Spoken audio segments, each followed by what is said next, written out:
ভোলা একটা প্রাচীন সমাধির গা ঘেঁষে গজানো এক ধরনের লতা পাতা তুলছে। পাতাগুলো থেকে মৃদু নীলাভ আভা বেরোচ্ছে। এই তাহলে সেই জাদুলতা। যাক, এইবার আমাকে আর পায় কে? আমিও এই লতা তুলে নিয়ে যাব। ভোলা চলে যেতেই গদাই এক ছুটে গিয়ে এক গাদা সেই লতা পাতা ছিঁড়ে নিজের ঝোলায় ভরল। সে যার নাম দিল শান্তিলতা।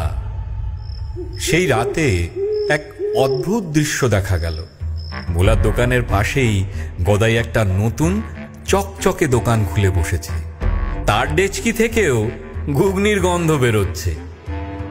চলে আসুন, চলে আসুন, আসুন আসুন আসুন, আসল জাদুকরি ঘুগনি এখানে।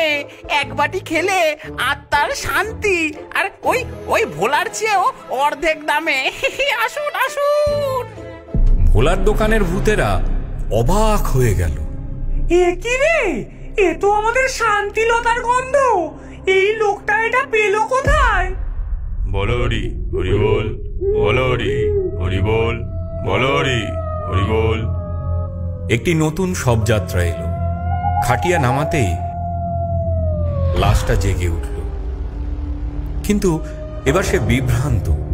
দুটো দোকান থেকেই প্রায় একই রকম গন্ধ আসছে।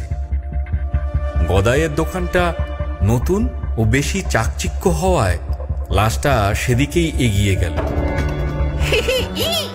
দেখেছিস ভোলা, তোর দিন শেষ।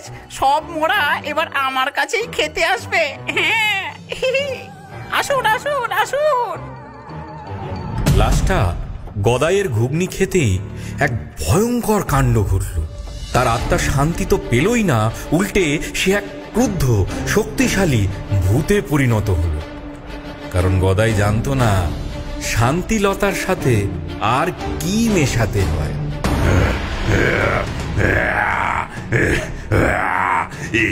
কি খাওয়ালি আমায়? আমার শরীর জ্বলছে। শান্তি, শান্তি কোথায়? আমি শান্তি চাই, আমি শান্তি চাই। সেই নতুন ভূতটা গদাইকে তাড়া করল। ভোলার দোকানের ভূতরাও রেগে গেল, কারণ গদাই একটা পবিত্র প্রক্রিয়াকে নষ্ট করে দিয়েছে। নতুন ভূতটা সারা শ্মশান জুড়ে তাণ্ডব শুরু করেছে। ছায়ামাসি বা কবন্ধ তাকে শান্ত করতে পারছে না। ভোলা, কিছু একটা কর। এই নতুন ভূতটাকে শান্ত করতে না পারলে